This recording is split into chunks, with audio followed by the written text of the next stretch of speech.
back to my channel. Today we're going to be doing a makeup tutorial, a all matte fall makeup tutorial. I figured, you know what, let's welcome the fall season. Let's do a cute little matte look.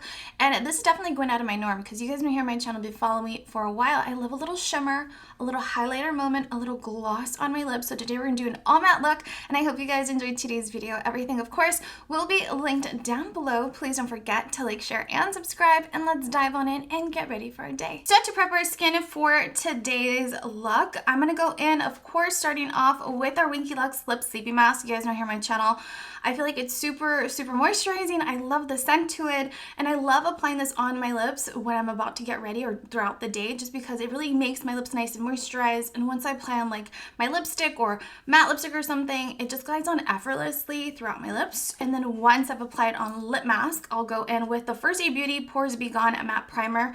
You guys, I got this in my Ipsy Glam bag and I have been in love with it. Not only does it smell yummy like a fig, but it really has controlled the oil and shine, especially in the T-zone area where I apply this. So I personally love it. I can't wait to repurchase the actual full size. And once I've applied primer, I go in with my eye cream, and this is from Winky Lux. It's called the Winky Brightening and Depuffing Eye Cream. I absolutely love this, you guys. Not only can you find it at Target, which I love Target, but it's also a really good eye cream. I love wearing this during the daytime. You can obviously wear this at night if you want to, but I just love how moisturizing it is and how easy it kind of like dries down as well at the same time, like quickly. That's what I'm trying to say. After eye cream, I like to go in with the Neutrogena Ultra Sheer Dry Touch in SPF 100. I feel like SPF is super important. If you don't already wear SPF, I highly suggest you to try it and wear SPF. It's so important for your skin. You take your skin for granted until you know, you start having issues with it. But this is one of my favorites. I love the affordability, and I just love the coverage of it and how it wears really well underneath foundation. So we're gonna dive on into foundation, and the one I'm gonna be wearing today is Maybelline Fit Me. This is in the shade 230 Natural Buff, and this is a matte poreless normal to oily skin foundation. So with my Morphe E63 brush, I'm gonna go in and pick up a little bit of foundation that I've applied on the back of my hand. And then I'm just gonna go ahead and apply the foundation on the top of my cheekbones because that's mainly where I need the most coverage. And then anything that I have left over on my brush, I'm just gonna go ahead and apply it throughout my face. So don't forget your ears. I feel like that's super important. It kind of gives it away to other people that you might not have the right color match for you. You don't want them to know that. You want it to look like it's your skin, you know, but better. So I just finished blending out my foundation, and isn't it such a good color match? I feel like it's like the perfect undertone, give me the right amount of coverage. Now I'm gonna go into the Makeup Forever. This is called the Matte Velvet Skin. This is in the shade 260. I absolutely love the consistency of it, you guys. It's thick, it's medium to full coverage. I don't know, I love the undertone to it, and I feel like it doesn't dry down too quickly, that you're able to blend this out throughout, you know, your face. So I really love that. And then I'm gonna go in with my Japanese brush. I'm not even sure what kind of brush this is. I tried looking it up online like a few months ago and I couldn't find it, but I found this at Marshall's for like $3.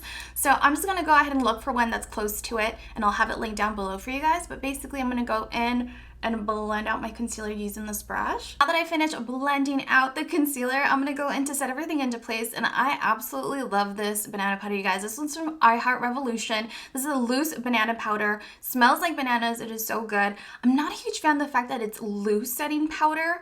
I really wish they would have made it like a pressed powder, but for now, we're just gonna go in and use it for what it is. And basically, I'm gonna pick up a little bit of this powder using a little blending brush, or this is called a contour blending brush. This is the LR342 brush. I'm not sure which brand it is, but I'll look for it and I'll have it linked down below in the description box. And basically, we're just gonna go in and then set everything into place, basically in the areas where we have applied on concealer. Now with a tapered face brush, I'm going to go in and pick up a little bit of my MAC Studio Fix face powder, and this is in shade C4, and I'm just going to apply it on this powder on the top of my cheekbones because that's mainly where I need the most coverage, covering the hyperpigmentation.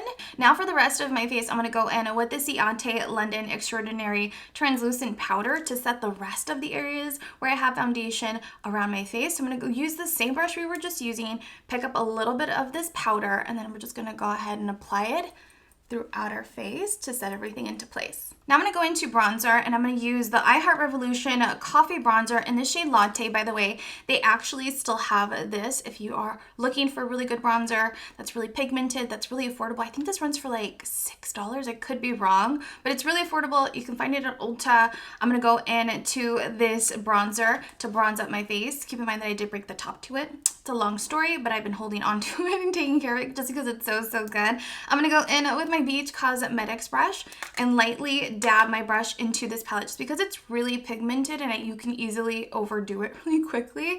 And so I'm just going to go ahead and bronze up the cheekbone area, down the side of the forehead, and then jawline area. I just finished bronzing up my face, did my brows off camera. Now we're gonna move on to eyes, and I'm gonna go in with a Thrive Cosmetics Waterproof Eye Lift 360 eyeshadow primer. I absolutely love this. I think I got this in my BoxyCharm monthly subscription or my Ipsy Glam Bag Plus. I forgot which one, but this is the full size, and I actually really like it. I haven't really fell in love with a lot of their products, but this eyeshadow primer I've definitely loved and fell in love with really quickly. So I'm going to go ahead and apply on this eyeshadow primer all around the lid. So the first palette we're going to dive on into, this one is from Natasha Denona, and we're only using one eyeshadow shade from this palette, and it's this really pretty like off-white eyeshadow shade. So I'm going to use my blending brush, pick up a little bit of that shadow, and then apply it throughout the lid. Now for our crease, we're going to go into the Living in Color palette. I got this, I think, in my BoxyCharm or monthly subscription. This is from Hank & Henry.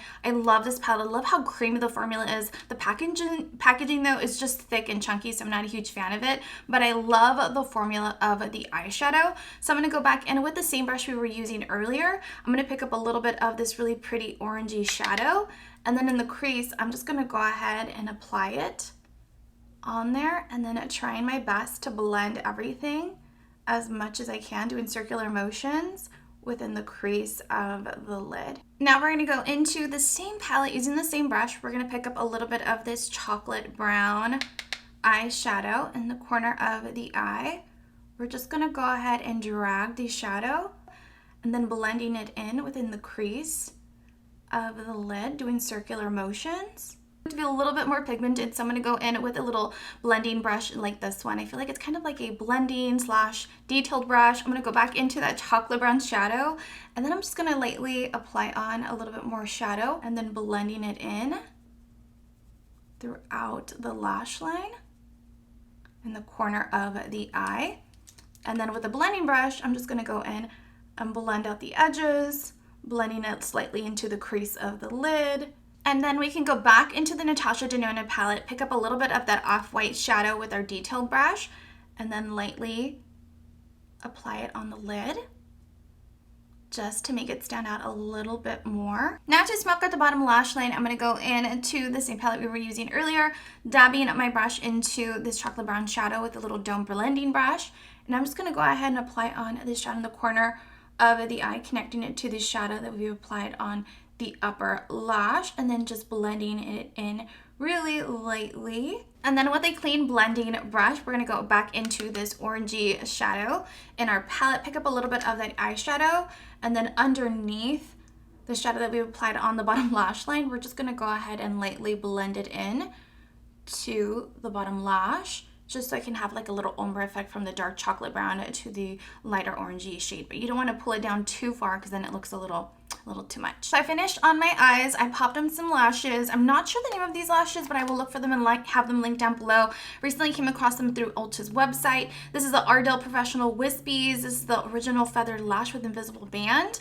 This is a pack of 6, and it says here Demi Wispy, so I'm assuming that's what they are, but I'll have them linked down below. I've been really into them lately. I've been trying them out, so I personally really like them. So we're gonna move on to blush because that's our next step. I'm gonna go in with my e.l.f. brush. I'm gonna go into this blush, which is called Rustica. This is from one of the ColourPop collaborations they recently had. I think it's called the Limoncello collection.